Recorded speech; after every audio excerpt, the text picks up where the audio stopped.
Jain friends, today we starting fourth chapter of economics, that is poverty.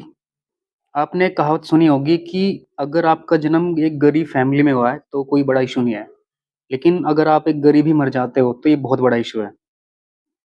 तो भले ही आप गरीब हो, इससे कोई फर्क नहीं पड़ता, लेकिन गरीब मरना मत। इस चैप्टर में हम क्या क्या पढ़ेंगे? Introduction, who are the poor, how are poor people identified, categorising poverty, poverty line. तो देखते हैं वन बाय वन।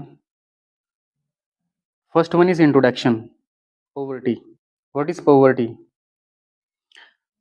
अगर कोई पर्सन अपनी डेली बेसिस की जो बेसिक नीड्स हैं उनको फुलफिल नहीं कर पा रहा है, उसी को हम बोलते हैं poverty. Poverty are classified into two categories. First is absolute poverty, जहाँ पे एक पर्सन अपनी बेसिक लिविंग को फुलफिल करने के लिए सर्वाइव करता है। आप कह सकते हैं कि बेसिक जरूरतों को फुलफिल करने के लिए सर्वाइव कर सकता है, करता है। Second one is relative poverty, यहाँ पे एक इंडिविजुअल के पास कम रिसोर्सेज होते हैं as compare to another person for their living standard. It's called relative poverty. Who are the poors? Poors कौन है? गरीब कौन होते हैं? पुअर्स आर दोज पर्सन्स, ये वो लोग होते हैं जो अपनी बेसिक नीड्स को, जैसे कि food, clothing, shelter, education etcetera को फुलफिल करने के लिए सर्वाइव करते हैं, स्ट्रगल करते रहते हैं। इनको ही हम पुअर्स बोलते हैं। सो जो पुअर्स होते हैं, आप कह सकते हैं कि इनके पास लेस इकोनॉमिक रिसोर्सेज होते हैं, अपॉर्चुनिटीज होती हैं। How are poor people identified? Poor people की हम कैसे पहचान कर सकते हैं? प्री इंडिपेंडेंट टाइम में दादा भाई नौरोजी ने पॉवर्टी लाइन डिस्कस की, जिसके बेसिस पे ये पता लगाया जा सकता था कि भाई हमारे देश में कितने लोग गरीबी रेखा के नीचे हैं। देन इन 1962 प्लानिंग कमीशन ने एक स्टडी ग्रुप फॉर्म किया, जिसका जो मेन ऑब्जेक्टिव था वो पॉवर्टी को आइडेंटिफाई करना, हमारे देश में कितने लोग गरीब हैं उनको आइडेंटिफाई करना था।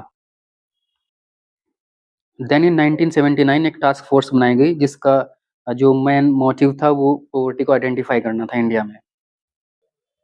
Categorising poverty, first one is chronic poor.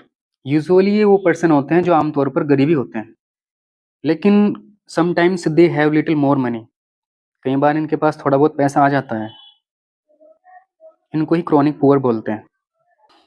Second one is churning poor, ये वो पर्सन होते हैं जो कभी गरीबी रेखा के नीचे आ जाते हैं, कभी उससे बाहर चले जाते हैं, in and out, like farmers and seasonal workers.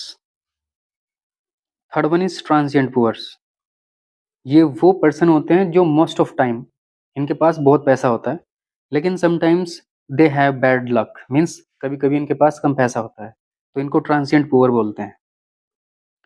Now is poverty line, how we can measure poverty line? Poverty line हम किस तरह से डिसाइड कर सकते हैं? First one is on the basis of monetary value, जो कि अर्बन सिटीज में 2100 कैलोरीज है और रूरल एरियाज में 2400 कैलोरीज इंटेक है। It is based on 1999 to 2000 data.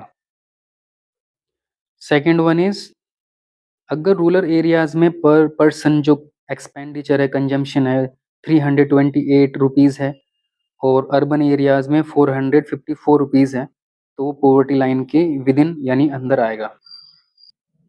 Third one is, government use monthly per capita expenditure for calculating income of household to identify poors.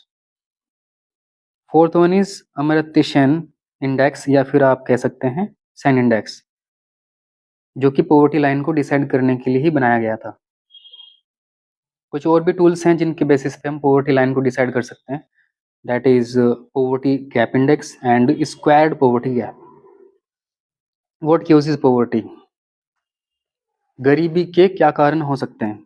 First one is economic growth, slow economic growth, economic growth काफ़ी कम हो, population बहुत तेज़ी से बढ़े और resources कम हो। Third one is unemployment and underemployment, industrialisation का कम होना। इंडस्ट्रीज, किसी भी कंट्री में अगर इंडस्ट्रीज ही नहीं होंगी तो वहाँ पे ऐसा तो नहीं होगा कि गवर्नमेंट हर एक पर्सन को जॉब दे, तो प्राइवेट इंडस्ट्रीज का होना जरूरी है। Fourth one is unequal distribution of land. किसी पर्सन के पास बहुत ज़्यादा ज़मीन है और कोई पर्सन है कि उसको एक पुल के नीचे सोना पड़ रहा है, वो भी ठंड में। Last one is weak poverty elevation programmes. जो भी हमारी गवर्नमेंट ऑफ इंडिया ने या फिर स्टेट गवर्नमेंट ने जो भी प्रोग्राम चलाए हुए हैं, वो उनका प्रॉपर इम्प्लीमेंट ना होना, उनको प्रॉपर तरीके से लागू ना करना। Now is policy and programmes towards poverty elevation. First one is MNREGA, ये 2005 में आया था, जहाँ पे 100 डेज का एम्प्लॉयमेंट मिलता है नीडी पर्सन्स को, specially in rural areas. Second one is national rural employment programme, NREP। Third one is rural landless employment guarantee programme etcetera. बहुत सारे प्रोग्राम्स हैं इनके अलावा भी जो गवर्नमेंट ऑफ इंडिया ने चलाए हुए हैं पॉवर्टी को पूरी तरीके से एलिमिनेट करने के लिए। कुछ लॉन्ग क्वेश्चंस हैं रिलेटेड टू पॉवर्टी जो आपको सॉल्व करने हैं। First is what is poverty, explain its types and causes. Second one is how is the poverty line determined in India, explain the different methods used. Third one is discuss the various categories of poverty such as chronic poor, churning poor and transient poor. Fourth one is explain the concept of poverty with reference to absolute and relative poverty. ये सभी questions आपके UPSC, IAS, PCS में आ चुके हैं। Short questions related to poverty, ये सारे questions आपको solve करने हैं। Who was the first to discuss the concept of poverty line in India? Dadabhai Naoroji. Second one is poverty line is determined on the basis of, ये आपको करना है। And third one is minimum calorie requirement for rural areas is. And last one is who developed the SAN index. Friends, this is the end of 4th chapter. Thank you so much.